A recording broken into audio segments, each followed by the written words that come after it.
వెంకటేష్, మహేష్ బాబు హీరోలుగా 2013లో వచ్చిన సీతమ్మ వాకిట్లో సిరిమల్లె చెట్టు సినిమా ఎంత పెద్ద హిట్ అయిందో తెలిసిందే. భారీ మల్టీ స్టారర్తో పాటు ఫ్యామిలీ ఎంటర్టైనర్గా వచ్చిన ఈ సినిమా ఒక క్లాసిక్గా నిలిచింది. అప్పట్లోనే ఫ్యామిలీస్కు బాగా కనెక్ట్ అయ్యి థియేటర్స్లో సందడి చేసిన ఈ సినిమా మళ్ళీ ఈ నెల 7న రిలీజ్ అవుతున్న సందర్భంగా తనదైన అనుభవాల్ని ఇలా చెప్పుకొచ్చాడు ఈ స్టార్ ప్రొడ్యూసర్. ఆఫ్టర్ సంక్రాంతికి వస్తున్న మళ్ళీ మీడియా మిత్రులు కలవడం హ్యాపీగా ఉంది. సో సీతమ్మ వాకిట్లో సిరిమల్లె చెట్టు రిలీజ్ ఆన్ దిస్ ఫ్రైడే. అంటే ఈ రిలీజ్ అనేది నాకు ఒక చేసినప్పుడల్లా ఒకటి గుర్తుకొస్తుంది. 98లో మేము తొలి ప్రేమ సినిమా డిస్ట్రిబ్యూట్ చేసినప్పుడు అప్పుడు అది మాకు 5 years రైట్స్ ఉండేది. సో ఎప్పుడు డబ్బులు తక్కువ ఉంటే అప్పుడు దాన్ని రిలీజ్ పెడితే ఆ సినిమా ద్వారా మనీ వచ్చేదన్నట్టు. అలా ఒకసారి అమృత సినిమా ఫ్లాప్ అయినప్పుడు ఫైనాన్షియల్గా చాలా స్ట్రెస్లో ఉంటే మళ్ళీ రిలీజ్, అది 4th టైం. అప్పుడు కూడా ఆ రోజుల్లో అది 10 to 12 lakhs షేర్ కలెక్ట్ చేశాను. అంటే అప్పటి రోజులన్నిటిసే మిరాకిల్ డేస్. అలాంటిది ఇప్పుడు కూడా ఆడియన్స్ వాళ్ళ రిలీజ్ పెడుతుంటే ఎంత ఇంట్రెస్ట్గా థియేటర్కి వస్తున్నారంటే, ఇప్పుడు హైదరాబాద్లో 10 థియేటర్లు వేస్తే ఆల్మోస్ట్ 10 థియేటర్లు ఫుల్ అయిపోయాయి.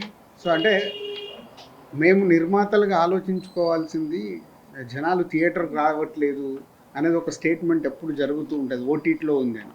ఈరోజు సీతమ్మ వాకిట్లో సిరిమల్లె చెట్టు ఓటీటీలో ఉంది, ఆల్రెడీ చూసేశారు. అయినా ప్రేక్షకులు రావడానికి ఇంట్రెస్ట్ చూపిస్తున్నారంటే ఒక మంచి కాంటెంట్ మళ్ళీ వెళ్దామని వస్తున్నారు.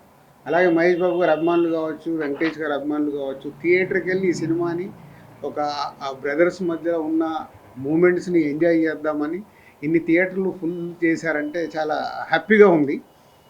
హ్యాపీ కంటే హ్యాపీనెస్తో పాటు నాకు ఐడియాలజీ, అంటే మనం మంచి సినిమాలు తీయటానికే ఫైట్ చేయాలి, ప్రేక్షకులు థియేటర్కి వస్తారని రిలీజులు కూడా ప్రూవ్ చేస్తున్నాయి. సో ఇది మీతో షేర్ చేసుకుందాము అని ఈరోజు ప్రెస్ మీట్ పెట్టడం. అలాగే ఆంధ్రాలో ఎవ్రీవేర్ వేసిన దగ్గర డే 1 60%, 70% అడ్వాన్స్ బుకింగ్లో ఉన్నాయి. మోస్ట్లీ ఫ్రైడే కల్లా అవి రన్నింగ్ ఫుల్స్ అయిపోతాయి. సో అలాగే సుదర్శన్ 35mm సెకండ్ డే కూడా 8th రోజు కూడా 4 షోలు ఫుల్ అయ్యాయి. అంటే చాలా ఒక మళ్ళీ సినిమా రిలీజ్ చేస్తుంటే ఒక ఉండే హ్యాపీనెస్ కనిపిస్తుంది మాకు ఈ సినిమా ద్వారా. So I'm also watching on 7th morning 8 o'clock show. మళ్ళీ 12 ఏళ్ల తర్వాత థియేటర్లో సినిమా చూసి ఎంజాయ్ చేయాలని అనిపిస్తుంది. So I'm going to Sudarshan 35mm 8 o'clock show.